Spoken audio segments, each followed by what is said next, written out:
భూమా అఖిలప్రియ తెలుగుదేశంలో చెప్పుకోదగ్గ fire brand. Party ఏదైనా సరే ఆవిడ విరుచుకుపడే విధానం మాత్రం మామూలుగా ఉండదు. తెలుగుదేశం పార్టీ అధినేత మీద ఒక ఈగ వాలనివ్వకుండా ఆవిడ ఇన్నాళ్ళు ఉన్నారు పార్టీలో. ఎప్పుడైతే 2014 ఆళ్లగడ్డలో ఉప ఎన్నిక జరిగిందో అప్పుడు ఆవిడ ఎమ్మెల్యేగా గెలుపొందారు. ఆ తర్వాత ఆవిడ టూరిజం మినిస్టర్ కూడా పనిచేసింది. సో అప్పటి నుంచి పార్టీకి వీర విధేయురాలుగా, ఇంకా పార్టీ అధినేతకి ఎంతో ఒక కూతురు లాంటి నేతగా ఎదిగారు ఆవిడ పార్టీలో. సో ఆ తర్వాత పార్టీతో మంచి సంబంధాలు ఉన్నాయి, సీనియర్లు కూడా కలుపుకుపోయారు, అంతా బాగుంది. కానీ ఎప్పుడైతే 2019లో టీడీపీ ఓడిపోయిందో, ఆవిడ కూడా ఓడిపోయిందో ఆళ్లగడ్డలో, అప్పుడు కొన్ని ప్రత్యేక పరిస్థితులు ఏర్పడ్డాయి ఆళ్లగడ్డలో. అప్పుడు దాదాపు 5 ఏళ్ళు వైసీపీ పెట్టిన ఇబ్బందులకి భూమా అఖిలప్రియ గురయ్యారు. దానివల్ల చాలా రాటు తేలిపోయారని కూడా చెప్పాలి ఒక రకంగా. ఎందుకంటే ఆవిడ చేసిన తీరు నిజంగా పార్టీ అధిష్టానానికి చాలా మంచిగా అనిపించింది.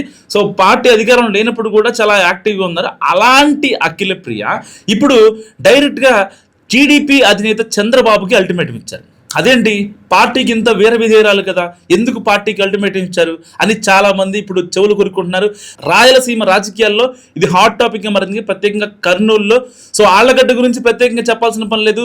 ఆళ్లగడ్డలో మేము ఎప్పటి నుంచో ఉన్నాం, మా అమ్మ నాన్న ఎప్పటి నుంచో ఉన్నారు. మాకు పార్టీకి ఎవరైతే వీర విధేయులుగా ఉన్నారో వాళ్ళకి మాత్రమే పదవులు ఇవ్వాలంటూ చంద్రబాబు నాయుడికి అల్టిమేటం ఇచ్చారు. ఎవరికైనా మాకు తెలియకుండా ఒకవేళ వాళ్ళకి పదవులు ఇస్తే వాళ్ళని ఆళ్లగడ్డ ఊళ్ళో కూడా ఎంటర్ అవ్వనివ్వమంటూ కీలక వ్యాఖ్యలు చేశారు భూమా అఖిలప్రియ. సో అసలు ఎందుకు చేశారు ఏంటి అనేది ఇప్పటికి కూడా ఆవిడ మనసులో మాట చెప్పలేదు.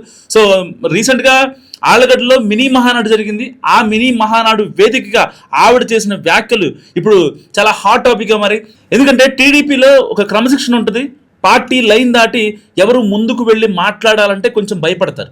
అలాంటిది యువ నాయకులు వాళ్ళకి ఇంకా మరింత ఫ్యూచర్ ఉంటుంది కాబట్టి ఇలాంటి పార్టీ లైన్ దాటే క్రమంలో చాలా 1కి 100 సార్లు ఆలోచించి మాట్లాడతారు. అలాంటిది మహానాడులో ఎమ్మెల్యే భూమా అఖిలప్రియ ఇలాంటి కామెంట్స్ చేసేసరికి ఇది డైరెక్ట్గా టీడీపీ అధిష్టానానికి వెళ్ళింది.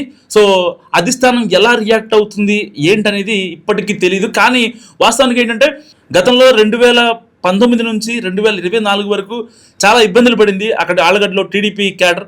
సో వాళ్ళకి అండగా సపోర్ట్గా ఉంటూ భూమా అఖిలప్రియ ఎప్పటి నుంచో వాళ్ళని అండదండగా ఉంటూ, ఇంకా వాళ్ళకి ఫినాన్షియల్గా చూసుకుంటూ చాలా విషయాల్లో ఆ హెల్ప్ చేసుకుంటూ వచ్చారు. అలాంటి వాళ్ళు ఇప్పుడు ఆవిడ నమ్ముకొని ఉన్నారు. సో కేసులు పడ్డాయి, వైసీపీ వాళ్ళు టీడీపీ వాళ్ళ మీద కేసులు పెట్టారు, వాళ్ళని జైలుకు పంపించారు, తర్వాత బెయిల్ మీద బయటకు రావడం, ఇదంతా జరిగిన సినారియోలో ఒకవేళ కొత్తగా వచ్చిన వైసీపీ నుంచి టీడీపీలోకి జాయిన్ అయిన వాళ్ళకి ఏదన్నా పదవులు ఇస్తామంటే ఒప్పుకోమంటూ తెగేసి చెప్పారు భూమా అఖిలప్రియ. సో మరి అఖిలప్రియ చేసిన కామెంట్స్ని టీడీపీ అధిష్టానం ఏ విధంగా తీసుకుంటుందో చూడాలి. సో మీరేమనుకుంటున్నారు కామెంట్ రూపంలో చెప్పండి.